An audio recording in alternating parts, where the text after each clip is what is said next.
भैया बहनों, आज मैं फिजिक्स में आपके 9वीं में गति के समीकरण है, इक्वेशन ऑफ मोशन। गति के 3 समीकरण हैं। गति के समीकरण,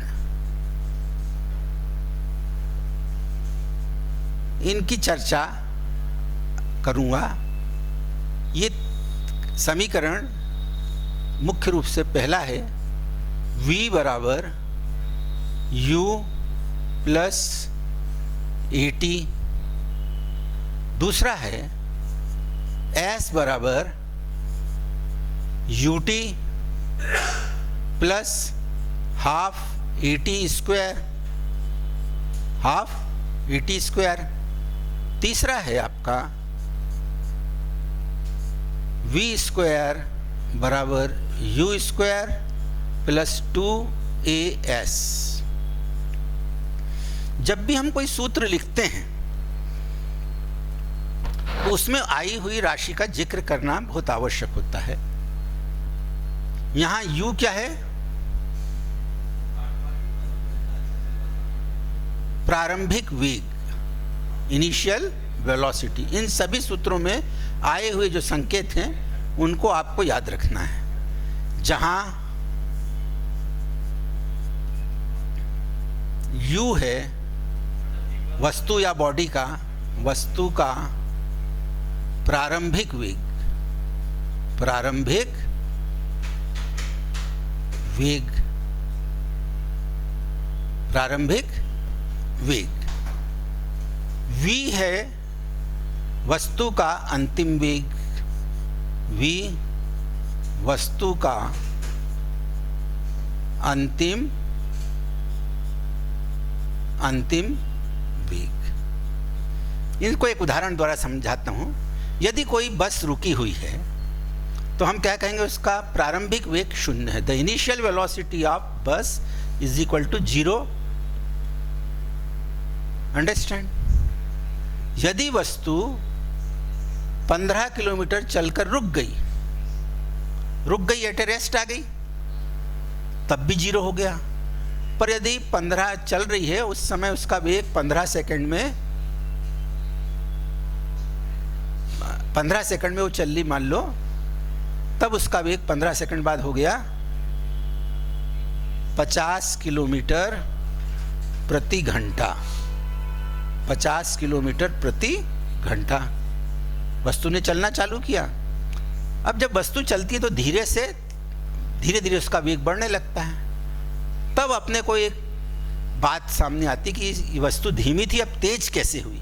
इसको अपन कहते हैं त्वरण, एक्सेलरेशन। किसी एक समान त्वरण, यूनिफॉर्म एक्सेलरेशन।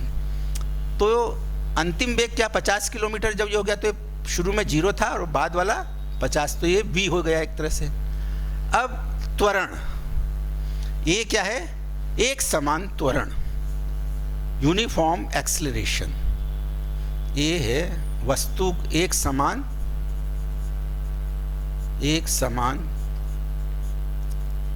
त्वरण। t क्या है? लगा हुआ समय। और s क्या है? चली गई कुल दूरी।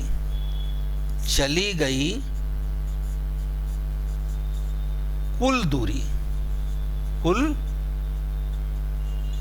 दूरी। इन सब को अक्सर गलती कहाँ होती है आप लोगों से? अंतिम वेग और चली गई दूरी में। चली गई दूरी और अंतिम वेग दोनों में अंतर यदि आपको समझ में आ गया तो आपसे गलती प्रश्नों में नहीं होगी।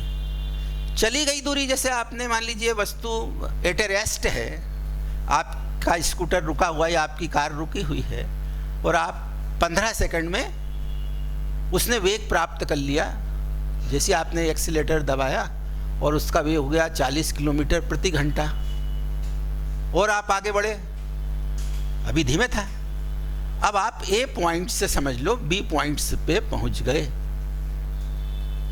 तो कुल चली दूरी कितनी हुई? आपकी चली गई दूरी ए से बी तक चली गई, कुल दूरी ये एस हो गई। किंतु जो v है 15 सेकंड बाद जो आपका वेग हो गया 40 किलोमीटर, तो ये v है और ये चली गई कुल दूरी। समय कौन सा है? t, जब उसने एक समान त्वरण से चलना चालू किया 15 सेकंड बाद। अब 15 सेकंड बाद आपने यात्रा को तो स्थगित नहीं किया, आप चले आधा घंटा चले, इसका मतलब क्या? 30 मिनट।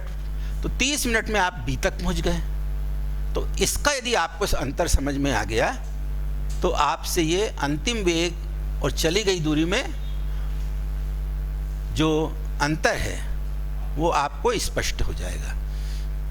तो ये 3 मुख्य रूप से गति के समीकरण हैं जो कक्षा 9वीं में पढ़ाए जाते हैं। अब मैं एक शब्द एक समान त्वरण। अब त्वरण भी 2 प्रकार का होता है। एक, जब वस्तु का वेग बढ़ता है, जब आपने एक्सीलेटर दबाया स्कूटर का तो आपका स्कूटर तेज चलने लगा, तो वहां त्वरण धनात्मक होता है।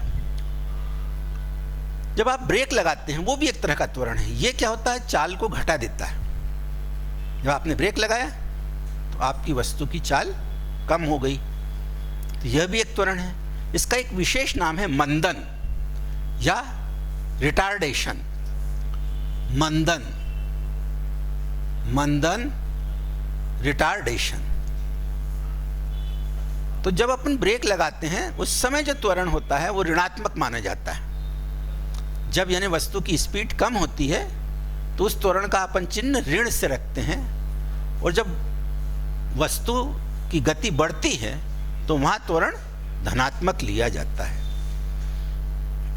अब आज मैं जो प्रथम समीकरण है इसको मैं डिराइव करूंगा आपके लिए, इसकी व्युत्पत्ति दूंगा जो सामान्य त्वरण की परिभाषा पर आधारित है। एक बात और बता दूं,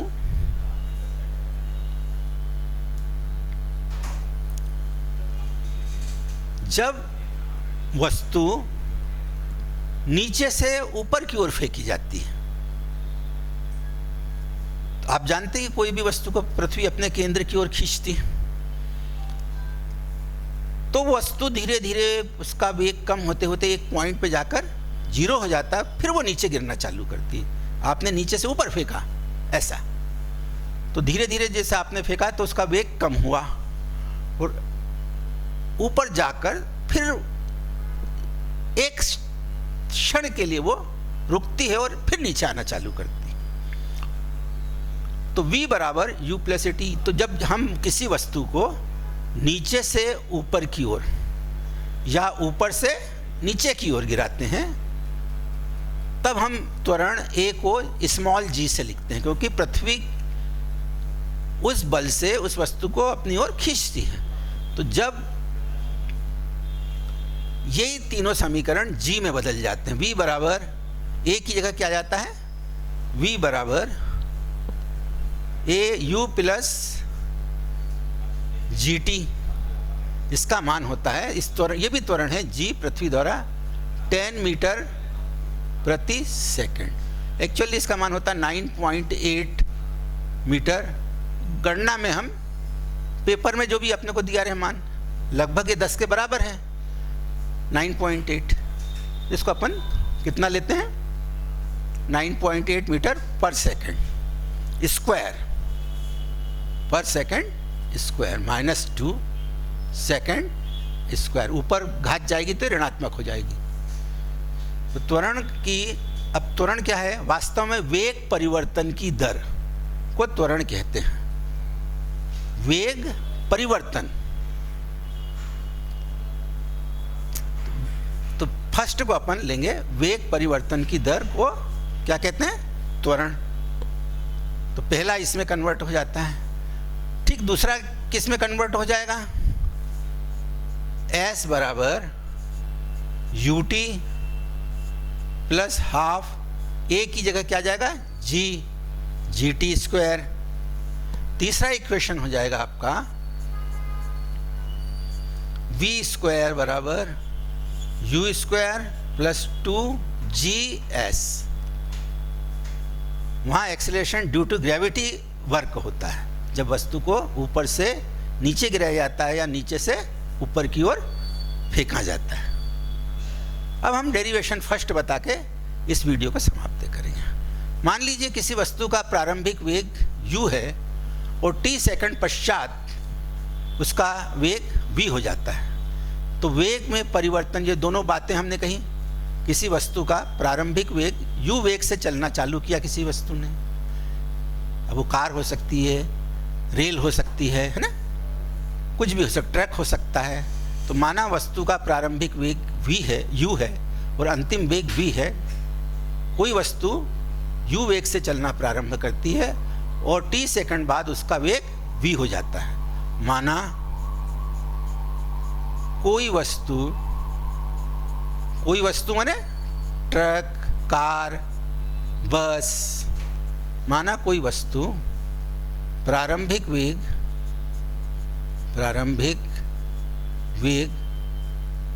u से चलती है, u से, माना कोई वस्तु प्रारंभिक वेग u से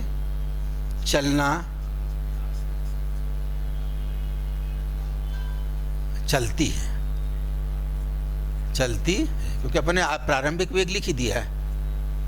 माना कोई वस्तु u वेग से प्रारंभिक को u से चलती है। इसको और सुधार के लिखें तो अपन लिख सकते हैं, माना कोई वस्तु u वेग से चलना आरंभ करती, तो प्रारंभिक वेग हो जाएगा। तो मैं और इसको सुधार के थोड़ा लिख दूं, माना कोई वस्तु u वेग से चलना आरंभ करती है,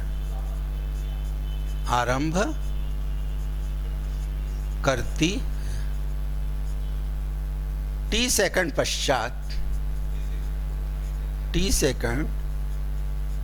पश्चात उसका वेग v हो जाता है,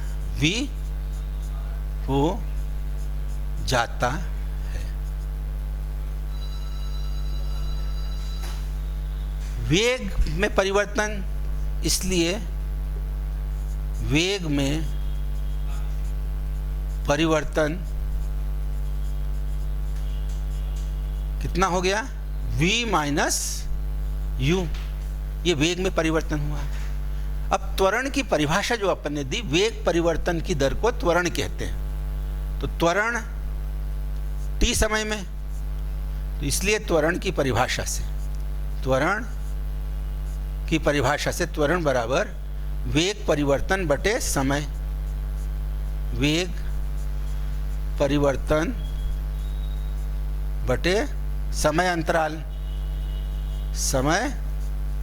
अंतराल कितने से कितने में। तो वेग में परिवर्तन हुआ v माइनस u, समय है t। त्वरण को अपन किससे डिनोट करते हैं, स्मॉल a से। यहाँ पे a बराबर v माइनस u बटे t। अब मैंने बताया था आपको, किसी भी संख्या को 5 को 5 बटे 1 लिख सकते हैं, तो इसको a बटे 1 मान सकते हैं, ठीक। तो a का गुणा t में होगा, तो ये क्या मिला, at बराबर v माइनस u। या हम इसको माइनस u को लेफ्ट हैंड साइड लाएं, तो ये क्या हो गया, at प्लस u बराबर, इधर v रहेगा, 1 रुपये बराबर 100 पैसे, तो हम कह सकते हैं 100 पैसे बराबर 1 रुपया। तो हम लिख सकते हैं v बराबर u प्लस at, इसी को v बराबर u प्लस g की जगह अपन ने ये क्या लिया है, a, जो ये फार्मूला प्रूव करना था। तो u plus at, commutative law hold in case of addition. तो u, at प्लस u को क्या लिख सकते हैं, u plus at, u plus at बराबर v, या v बराबर u प्लस at। तो इस तरह से केवल आपको ये याद रखना है एक्सीलरेशन की परिभाषा, और बाई क्रॉस मल्टीप्लिकेशन ये इक्वेशन आपको प्राप्त हो जाता है। आपको क्या याद रखना है, केवल त्वरण की परिभाषा कि वेग परिवर्तन की दर को त्वरण कहते हैं। और आपने a बराबर v माइनस यू बटे टी लिखा, बाई क्रॉस मल्टीप्लिकेशन आपको क्या मिल गया, v बराबर u प्लस ई टी। यह गति का हमारा प्रथम समीकरण है। तो आज हम इस वीडियो को यहीं समाप्त करते हैं। हमने तीनों समीकरण एक एक करके इनका निगमन करना है, इनको प्रतिस्थापित, इनको अपने को व्युत्पन्न करना है, कैसे ये समीकरण आए तीनों। तो हमने आज गति का प्रथम समीकरण, इस वीडियो को मैं यहीं समाप्त करता हूँ। जय हिंद, जय भारत।